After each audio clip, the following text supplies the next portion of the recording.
Pencairan dana desa dan alokasi dana desa tahap 2 untuk tahun ini anggaran 2020 belum bisa dicairkan kepada desa-desa yang di seluruh Kabupaten Lebong.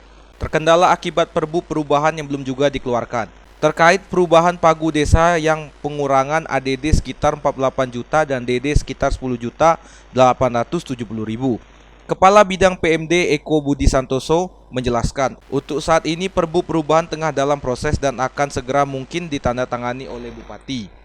Ia juga menyebutkan untuk desa segera menyiapkan APBD perubahan di masing-masing desa untuk pengajuan di tahap kedua.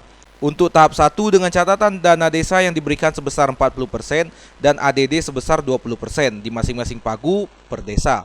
Untuk pagu DD sudah disesuaikan dengan pagu perubahan dan untuk ADD menyesuaikan kembali dengan wacana perubahan.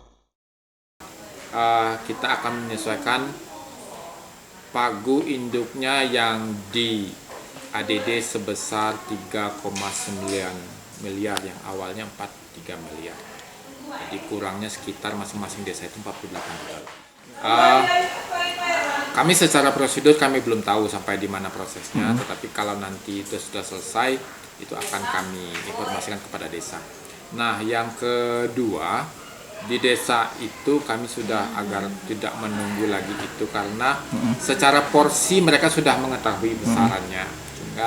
Tinggal prakteknya aja. Kalau nanti sudah disampaikan, kemudian insya Allah minggu depan sudah selesai, pengajuan dari desa selesai, aturan jelas, langsung bisa kita proses untuk melakukan penyairan di tahap kedua.